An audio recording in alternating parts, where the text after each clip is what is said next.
Hey guys, it's Gummer here, and I just want to jump in on the new leaks that came out this morning.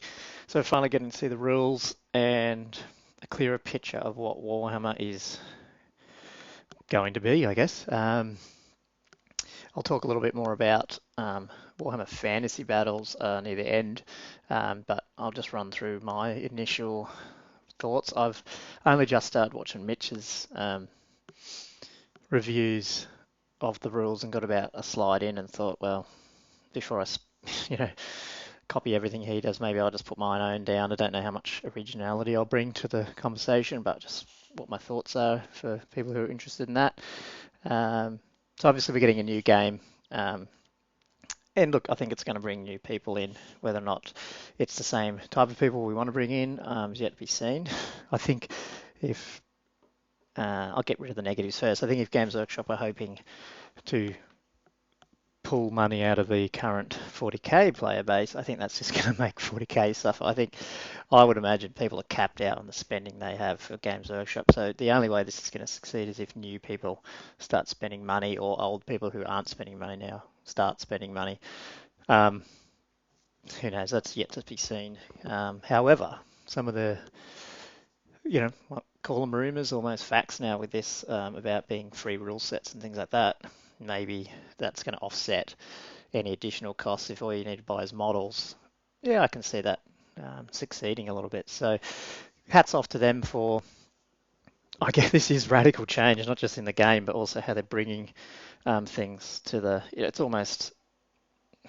it's almost their old approach in the 80s, but actually now with, the internet and digital downloads and stuff, it might just work. Who knows? But anyway, let's just run through some of this stuff. So obviously the armies looks like there's no points. You just pick models. It's very model centric, which is going to be interesting. I'll talk about that a little bit, which I think may help balance some things. And but yeah, I mean, how this would competitively come in to, we're so used to seeing 2,400 point tournaments, 2,500 points. It's going to be interesting until we see the rules and how the war scrolls come out.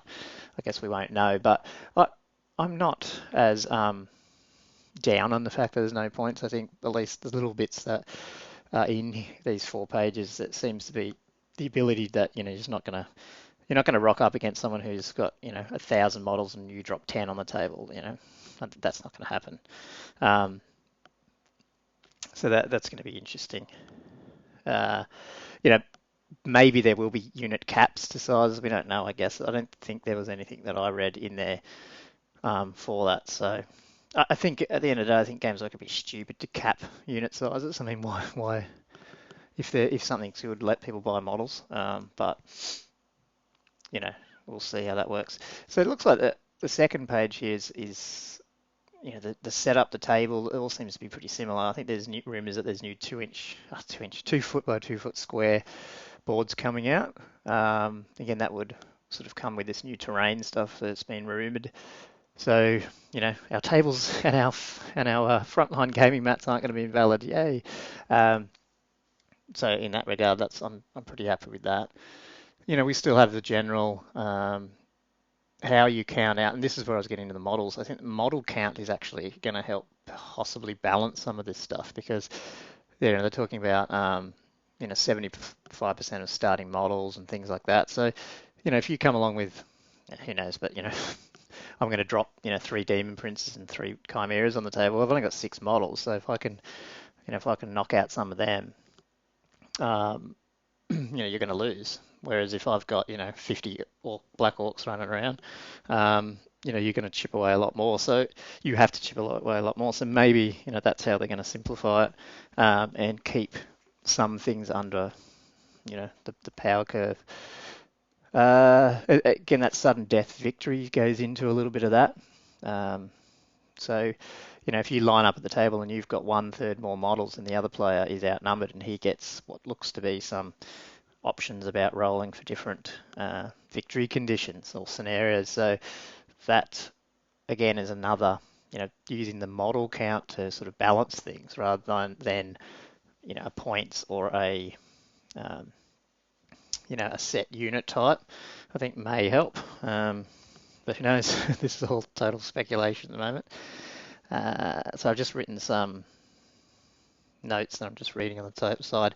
The War Scroll idea, I think that's going to be awesome. I mean, I got back into 8th about 2 years ago, and it was right in the flood of army books that came out. Um, I started getting back into White Dwarfs when I think Warriors had dropped, then Demons came out, or High Elves and Demons, whichever way that was, I can't remember. And then we had Lizardmen and Dark Elves, and then so the meta was just changing, and I think when that happens, I mean, as everyone whinges about balance and all this sort of stuff, I think everyone loves the meta shifts because that's what keeps it interesting, and we're not in it for balance. Otherwise, as we say, we'd be playing chess. So I think we want things that change it up and make us constantly having to go back to GW and get on the forums and buy new models and stuff like that. So I think if they can do that, um, and with the battle scrolls, maybe that will even it out a little bit. Who knows if it just become a big mess, like some say 40k happened. But who knows? I mean, you get a lot of positives out of 40k 7th edition, at least when I talk to people. So, maybe they know what they're doing. Let's hope. I can't really read too much on the other side, so I'll just skip to the next page. I like the new move. I like the new phase. Interesting. I mean, I don't know if too many people picked up on this, but it seems to me that the phase switches around in the sense that each turn you roll a dice to see who goes. It's a little bit like Triumphant Treachery, which is going to be very interesting. It adds that random element that if you get back-to-back phases, you could probably really do some damage. I mean, I'm pretty sure that's what it means. So tell me if I'm wrong there, but that's how I read it. With hero phase at the front where you can cast spells, it also, I don't know if it was on that page or somewhere else, it seemed like both heroes from both sides get to sort of participate in that. So that's interesting. And the fact that casting spells is way before all the other phases, I think hints at we're going to see some ability to really have some movement shenanigans, which I think everyone loves. And that's why we're in it. And obviously, the combos and the buffing and the debuffing and stuff, having it. We've always done, like way back when I started in 3rd edition, Magic phase was last, and I can't remember it ever really having that much influence. The earlier that moves in the phase, I think the more tactics and combos you get out of it, obviously. So having it right up the front, that's good. Yeah, I had a note here somewhere, maybe it's in another page, where it seemed to hint that heroes act in both players' turns. I can't see that in this one. I mean, the attacks and damage, they all seem to happen off the weapon characteristics more than the actual person. So, at least from what I can read. So that seems interesting. Obviously, we're used to that with ballistic skill and stuff, but as in the number of shots, if you've got a bow, you get one shot. Doesn't matter if you got 8 attacks, but it seems to me all of that might be around just what weapons you're using. And maybe that's how also they'll add in special attacks and abilities, like things like chimeras and flaming breaths and stuff. But it seems pretty, I don't think anyone's going to care about how damage is worked out and even how saves have happened. We're all cool with all that sort of thing. Obviously, the movement phase, I think they're going to be, you just move. There's no getting out of arcs and stuff anymore. So that will be, it's a different game, and I'm not going to get into right now about whether or not that's a good thing or a bad thing. It also mentions something about a rend, so 2 hit, 2 wound, and damage. I understand that. Not totally sure what rend is. Is that to avoid damage? I don't know. Maybe I don't even know what that term means. So I'd like some input on that. You've got mortal wounds. I guess that's a little bit like hero angelic blow or something. So that'd be interesting. The spells, I actually like that you're going over a casting value, although being only able to roll 2 dice. I wouldn't be surprised if that changes down the track and you get other ones where that gets overridden. Like more powerful heroes come in and their thing is, hey, you get to roll 3 dice for yours or something like that. And yeah, only 2 spells, that sucks. But look, one thing I love about Warhammer, it's funny, is magic cards and actually, those type of accessories to the game. And I really hope they bring some of that out. And they'd be stupid not to, because hey, yeah, $20 a pack of cards. But it just makes the game flow better rather than having to go back to books and stuff. Obviously, there's only 2 spells. That's not too much of an issue, but hopefully we get a bit more variety. And you get the most important rule that put in everything. I don't have much more to say on that. Yeah, so this hero phase, that's where at the top there it says, okay, generally those only be used in your own hero phase. However, if an ability says it can be used in every hero phase, then it can be used in an opponent's hero phase. Okay, so it's not everything, but there is going to be some things where your hero can interact in their phase, sort of like combat, which is interesting. I love this command ability, at least from what I read. It looks like everything within 12 inches doesn't have to take, um, do not have to take blah tests, which I assume is the, what's it called? If we go back, battle shock phase. I'm just wondering if it's that. So basically anything around the general is going to be pretty much unbreakable or something like that, which is going to be interesting. Movement seems pretty interesting. Like we said before, I don't think there's no arcs, everything's outside of 3 inches. Yeah, okay, well, I'm not judging against Warhammer, so I won't even bother. Still got the random stuff about running.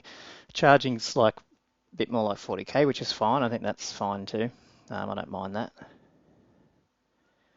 And shooting, it's without seeing what those weapons are and what you're actually rolling and stuff, it's a bit hard. But it looks to me like one of the principles is still going to be there, and that we're going to need lots of d6s, which I like. We want d6s. That's one thing I don't like games where it says, hey, you only need a couple of dice. Now, bugger that. I want to roll fistfuls of dice. That's what I got into this game for.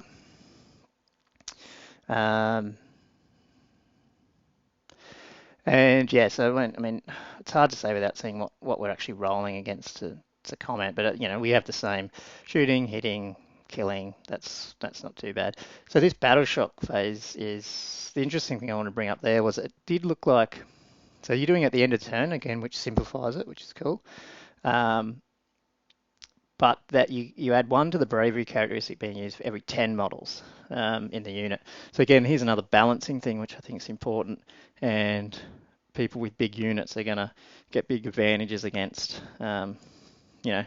people just bringing monsters and stuff. So that, it's going to help. I think it's not just a small model count skirmish game just by the look of some of these rules that are in there. So interesting to see how that comes out and whether or not it's capped and that sort of stuff.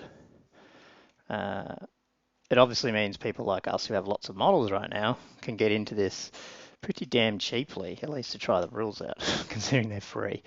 I find it interesting that, as far as I can tell, you're still playing on 6 foot by 4 foot tables. But they've really reduced the terrain counts from the big red book or big rule book, whatever it is, from Warhammer Fantasy Battle. Or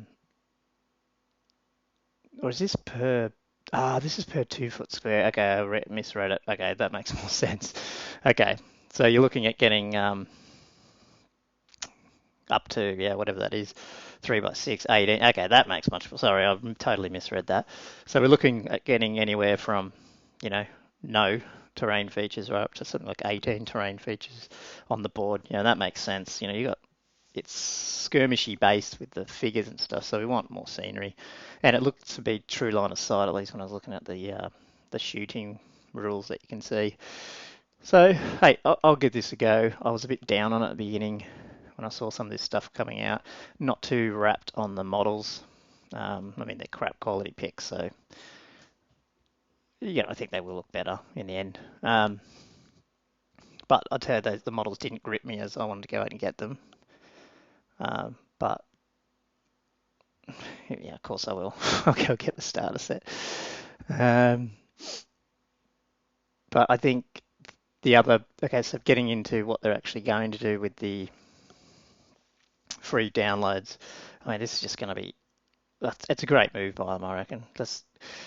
And especially if it all comes out in the next couple of days on the 4th, whenever these digital downloads for the existing armies are supposed to come out. If that happens, I think everyone's going to be a lot more confident come Saturday if they're going to be throwing down pre-orders or not.